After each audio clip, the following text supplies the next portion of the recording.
बच्चों की मांगे 2027 से पहले नहीं हुई तो मैं बता दे रहा हूँ, जिस सरकार को हम लोगों ने बैठाने का प्रयास किया है उस सरकार को मैं निस्तार सभा से उखाड़ने का भी प्रयास करूंगा। अधिकारी हमें हाई लो गुणांक में बांटते हैं, ये अधिकारी हमें बीएड बीटीसी मुद्दे पर बांटते हैं, जबकि बीएड बीटीसी का मुद्दा ऑलरेडी सुप्रीम कोर्ट से सेटिसाइड है, वो एकदम डिक्लेयर्ड है, उसका कोई दिक्कत नहीं है। लोकस नहीं बनता है, उन्हें जबरदस्ती वहां पे रख करके सीट को जबरदस्ती फिर ओबीसी एससी की जो मेरिट है उसे जिस जगह तक लाना चाहिए थे वहां तक नहीं लाए हैं, तो उन्हें हटा करके जो ओबीसी और एससी कैटेगरी के जितने भी बच्चे हैं या फिर जितने भी बच्चों की सीटें बनती हैं उसे उस लेवल पे लाया जाए और सबको नियुक्ति एक साथ दी जाए। ITN नेशनल के साथ नमस्कार, मैं विशाल गुप्ता। इस समय हम लखनऊ के यूको गार्डन में हैं। यहाँ पर 69,000 भर्ती के अभ्यर्थी जो सुबह शिक्षा मंत्री संदीप सिंह के घर गए थे, उसके बाद इन्हें बस में भरकर यूपी पुलिस यूको गार्डन में छोड़ गई है।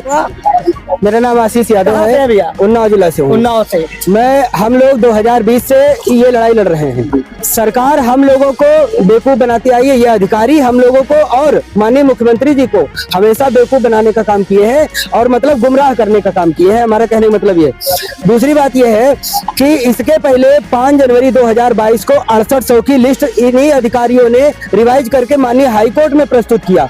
वहां पर इनके अधिवक्ता ने स्वीकार किया कि 6800 जो ओबीसी एससी के कैंडिडेट हैं इनको जो है ये आरक्षण मिलना चाहिए था, हमसे गलती हुई थी, ये लोग रह गए थे, हम इनको दोबारा करना चाहते हैं। वहां पर वो 6800 की लिस्ट दिए। अब सुप्रीम कोर्ट में नंबर आया है तो सुप्रीम कोर्ट में वो 4900 लोगों को खाली वैकेंट सीटें दिखा करके ओबीसी को मात्र 3200-3300 सीटें देने का काम कर रहे हैं। तो वो और एससी वर्ग के एक भी सीटों को देने का काम नहीं कर रहे हैं। जो भी 6800 में एससी वर्ग के लोग इन्होंने लिस्ट में चयनित किया था उसमें से एक भी कैंडिडेट इस लिस्ट में सुप्रीम कोर्ट में इन्होंने नहीं रखा है। हमारा कहने का मतलब ये है, ये अधिकारी हम लोगों को बांटने का काम क्यों कर रहे हैं? हम लोग जो है हम लोग एकजुट होकर के लड़ाई न लड़ पाए। ये अधिकारी हमें हाई लो गुणांक में बांटते हैं, ये अधिकारी हमें बीएड बीटीसी मुद्दे पर बांटते हैं, जबकि बीएड बीटीसी का मुद्दा ऑलरेडी सुप्रीम कोर्ट से सेटिसाइड है, वो एकदम डिक्लेयर्ड है, उसका कोई दिक्कत नहीं है। लेकिन आज की डेट में हमारी मांग सिर्फ इतनी है कि माननीय मुख्यमंत्री जी से हमारी मांग इतनी है कि माननीय मुख्यमंत्री जी हमारी बात को संज्ञान ले।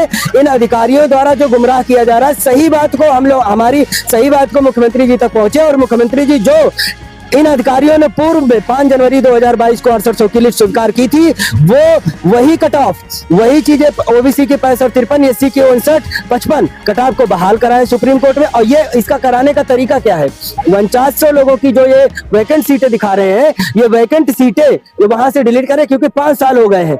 वहां से डिलीट करके चाहे ये सुप्रीम कोर्ट से आदेश कराए, चाहे अपनी तरफ से प्रस्ताव लेकर के जाए और सुप्रीम कोर्ट इस पर आदेश कर देगा कि इसको डाउन करके आप पूरे 6800 को क्लियर कर कंप्लीट कर दीजिए, हमें कोई आपत्ति नहीं है। लेकिन अगर जब तक ये हमारा प्रस्ताव नहीं मानेंगे, हम लोग आंदोलन इसी तरह करते रहेंगे। और यहाँ पर कोई भी बीजेपी के नेता हो, किसी के भी दरवाजे जाने से छूटेगा नहीं। हम लोग सबकी दरवाजे जाकर के अपनी बात रखने का काम करेंगे। मतलब हर नेता सरकार को जाने के लिए नेता सरकार सुप्रीम कोर्ट में मजबूती से लड़ाई लड़ेंगे, नेताओं के यहाँ जाएंगे, अपनी बात रखेंगे, रिक्वेस्ट करेंगे। और ये जो आंदोलन हमारा शांतिपूर्वक चल रहा है, ये कंटिन्यू आंदोलन हमारा चलता रहेगा। मतलब आंदोलन के माध्यम बिल्कुल लोकतांत्रिक तरीके से, गांधीवादी तरीके से हम लोग ये आंदोलन चला रहे थे 5 साल से, आगे भी चलाते रहेंगे। भैया कहाँ से हैं आप? भैया मैं फतेहपुर जिले से हूँ। फतेहपुर जिले। क्या मांग है आपकी? मांग हम लोग की यही है कि लगातार कई सालों से हम लोग संघर्षरत हैं और जो लिस्ट अभी आई है वो जिस तरीके से भैया ने भी बड़े भैया ने बात बताई अपनी पूरी, तो कुल मिला के जो 4946 सीटों की जो बात हो रही है, जिनका लोकस नहीं बनता है, उन्हें जबरदस्ती वहां पे रख करके सीट को जबरदस्ती फिर ओबीसी एससी की जो मेरिट है उसे जिस जगह तक लाना चाहिए थे वहां तक नहीं लाए हैं, तो उन्हें हटा करके जो ओबीसी और एससी कैटेगरी के जितने भी बच्चे हैं या फिर जितने भी बच्चों की सीटें बनती हैं उसे उस लेवल पे लाया जाए और सबको नियुक्ति एक साथ दी जाए। बाकी भाई बात रखेंगे। क्या मुख्य मांग है और कहाँ तक बात बनी है भैया अभी तक? देखिए, बार बार मीडिया के सामने एक ही बात बार बार कहते कहते हम लोग आतुर हो चुके हैं। मैं संगम से निषाद गोरखपुर से, मैं बाबा के नगरी से आया हूँ। बाबा जी के कानों तक अभी 6 साल हो चुके, लेकिन हमारी बात शायद पहुंची नहीं है। और जब पहुंचती नहीं है, जब युवाओं की बात जब बाबा के कानों तक नहीं पहुंचती है, तो युवा मजबूर हो जाते हैं धरना प्रदर्शन करने के लिए, अपने हक और मांग करके लेकर के। जिस तरह से आप देखेंगे दिल्ली में जंतर मंतर पर छात्र जो है कि आंदोलन छिड़े हुए हैं। अगर बाबा जी हमारे मांग को आप नहीं उठाएंगे तो यहाँ पर जंतर मंतर होने जा रहा है। कल बहुत सारे लोग आएंगे, हमारे जो भी भाई बहन है घर से निकलने जा रहे हैं, और जंतर मंतर से भी बेहतरीन कल यहाँ पर धरना होने जा रहा है। धरना संवैधानिक तरीके से मात्र अब आपको मैं बताना चाहूंगा कि पहले 6,800 की लिस्ट निकलती है, फिर 8,270 की लिस्ट निकलती है।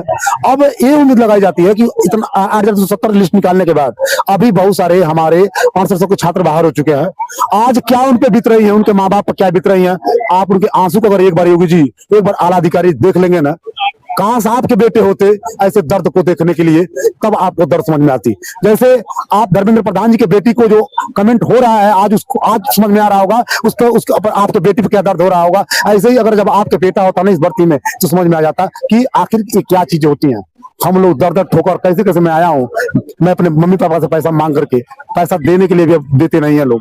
कभी कभी किसी दिन ट्रेन में बिना टिकट के हम लोग आते हैं, टीटी अगर पकड़ लेगा तो क्या होगा। पैसा, एक पैसा हम लोग के पास नहीं है। किस तरह से खाते हैं, किस तरह जीते हैं। अभी भी माननीय योगी जी, आपसे विनम्र निवेदन है, आप मुखिया हैं और आप हमेशा मन से यही कहते हैं कि हम युवाओं को रोजगार दिए हैं। हमारे इस सरकार में पारदर्शिता दिखाई गई है महाराज। अगर कुछ त्रुटियां हो गई हैं, कुछ 69,000 शिक्षक भर्ती में विसंगतियां हो गई हैं, जो सुप्रीम कोर्ट का आदेश है, कृपया पालन करके तुरंत हम लोग को विद्यालय भेजिए महाराज जी।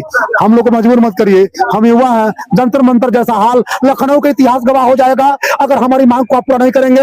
एक चेता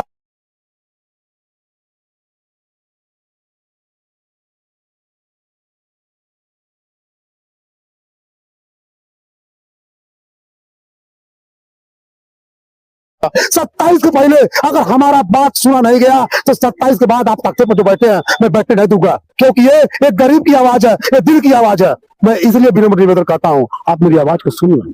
अगर सरकार अभी मान लीजिए जैसे स्थिति 6 साल से आगे जारी रही तो 27 के चुनाव में क्या देख, जिस प्रकार से धर्मेंद्र प्रधान जी को इस्तीफा देखना पड़ा, जिस प्रकार से मोदी जी को झुकना पड़ा, उसी तरह से मैं बता दे रहा हूँ शिक्षा मंत्री जी को और योगी जी को झुकना पड़ेगा। क्योंकि युवाओं, हवा का उल्टा युवा होता है, युवा का उल्टा हवा होता है। युवा वायु, युवा वायु दोनों एक ही चीज होते हैं। युवा का मतलब वायु, हवा। आज जिस दिन युवा अपना रुख बदलेंगे, न मोदी का पता चलेगा, न योगी का पता चलेगा, न भ्रष्ट इस अधिकारियों का पता चलेगा। ये एक गरीब, एक मसीहा, एक दर्द, एक निषाद की आवाज है। और मैं अपने डॉक्टर संजय निषाद से भी कहना चाहूंगा, आप कैबिनेट मंत्री हैं महाराज, आपसे भी कुछ उम्मीद है।